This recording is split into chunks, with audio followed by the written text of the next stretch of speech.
night.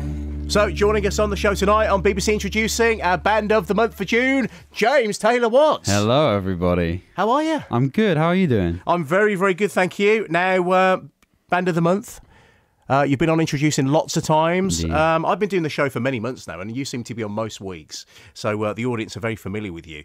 How did it feel when you got the call or when you found out that you were going to be our Band of the Month? I was actually on the way to a gig and I was listening to the show and I heard it announced and I was automatically on Twitter and Facebook just overwhelmed and I was so happy. So thank you for picking me, I guess. No, absolutely. And as I say, you're one of those artists that we always play on the show. So let's find out a little bit about you then. So you're 16. Yes. When did you first start playing? I started playing guitar and singing at 12 years old. That's when I started doing some covers. 12 years old. Indeed. And what about the old songwriting as well? That started around the same time. I think you play enough covers and then you just want to give it a go yourself, I guess. So that's where the original started coming from. And what do you write about? Because I've got your CD in front of me, and thank you for dropping that off, by the way. No worries. Some great tunes on here. I mean, my favourite one of yours for songwriting is Just a Number. But before we talk about that, where do you get your influences from when you put pen to paper? Whenever I kind of experience something which it's a bit hard to go through or I have strong feelings about anything, the easiest thing for me to do is just write about it and then try and make a song. It feels great to do it. So that's where the original started coming from. And I've just said my favourite tune of yours, in the sense of songwriting, because I do have another favourite, is Just a Number. Tell me about the history of that, because that's all about falling for somebody who's a little bit older than yourself, isn't it? It is. We won't mention her name, but I was on holiday with this mystery woman, and I had some feelings for her. And in school, when you're in school, I just finished my GCSEs, and it's a bit weird for the girl to be older, and I needed to do something which would make it okay and kind of acceptable. So I tried to win her over with a bit of a song about it, and it worked. So hey, lucky. See, that's cool, isn't it? That is very cool. Most people have to get on their hands and knees and grovel. You write a song, and not only write it, but produce it and put it on your EP. And did it work for you? It did. Yeah, it worked. We've been together 6 months or so now. So. Hey, that is a good result, isn't it? It's great. So let's talk about your EP. And as I say, I've got it here.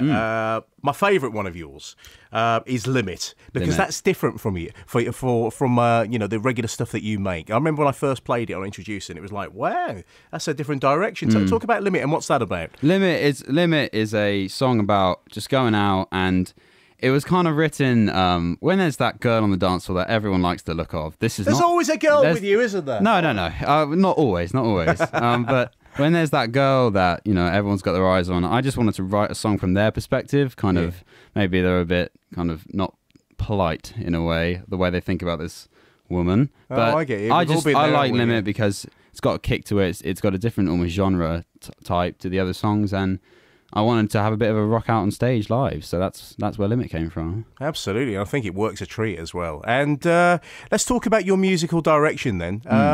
Where do you see yourself going in the future? What's the purpose of all of this? Because I've spoken to you before in this. We've been in contact before. You're taking this very seriously, aren't you? Yeah, I mean, I think starting early for anyone, like this is a tip for anyone, is a great way to begin, and I just hope I can make a living out of songwriting and performing and gigging around. To be honest, that is the biggest goal for me. So doing anything that can contribute to it is early days is a great start. So well, the one thing you've got, you write your own songs, which is lovely, and also you've got a real honesty to your voice. How would you describe your voice to those who haven't listened to the show before? My voice, slightly lower than everyone else's voice. That's hard doing covers because everyone's got such a high voice for some reason. So all those bass guys out there, shout out. It's low. It's got a bit of huskiness to it, and it hasn't had many singing lessons. So there you go. That's my voice. Natural then, isn't it? Yeah, I guess so. Raw. And who do you like listening to? Because you mentioned you've been doing this for years now, haven't you? Compared to most people. Who do you enjoy listening to, and who influences you? Sure, I have a huge electric guitar influence from John Mayer, who's quite big in the US, not too big over here. But John is a great guitarist, and I love his songwriting. Other acoustic artists like Gabriel Aplin, who I know came through the BBC Introducing stages. Ed, who also did, Ed Sheeran, Matt Corby, those type of people who also acoustic-based artist, I think. And I love all the songs that they put the songwriting, and it helps you become a better songwriter, I guess, listening to other people. So.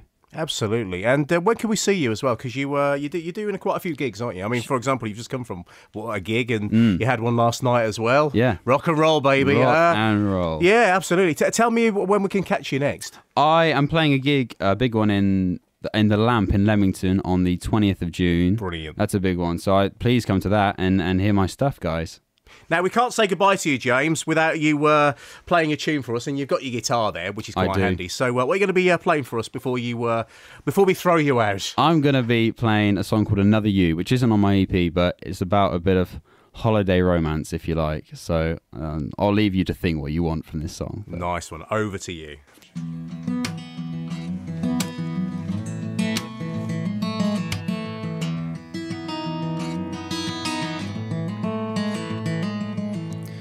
We both know where this will go, 'cause we've seen the end before the last.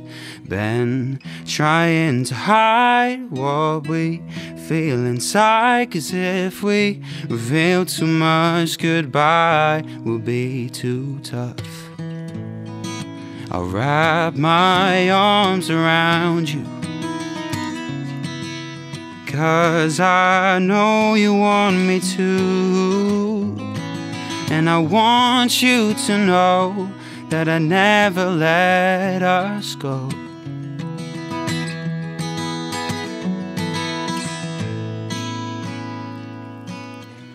'Cause there ain't such thing as another you. No one to kiss me like you do. And if you're leaving, I am too. Yeah. There ain't such thing as another you.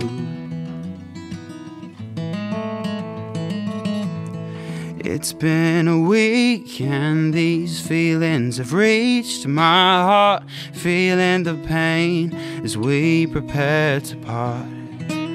We may get the chance to relive this romance, but by the time you might be fine with another man. Your head fits perfectly on my shoulder. I was left, I'll miss you that I told her. And I want you to know that I never let us go.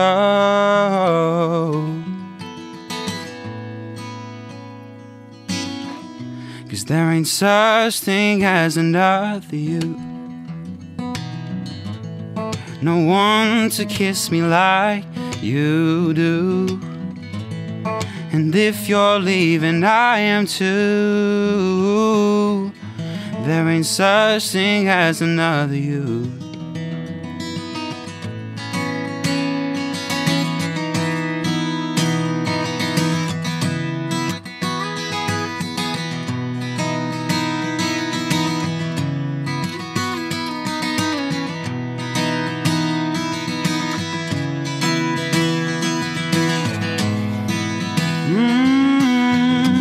There ain't such thing as another you.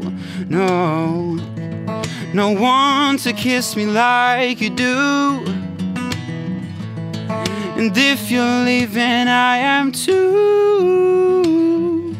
There ain't such thing as another you.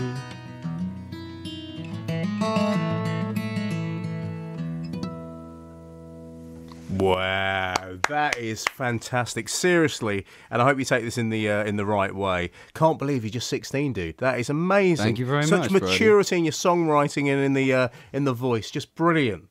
And what do your folks think about you? Are they proud of you? They're proud. Dad's a bit tired of lugging me around with all the kit. He's my number one roadie. You didn't ask to be born, mate. Hey. I didn't. No, it's his duty to do this. It is. But listen, thank you for coming in. Great to finally meet you, and thanks for performing live for us as well. That was lovely. Thanks for having me, you guys. All right, take care, mate.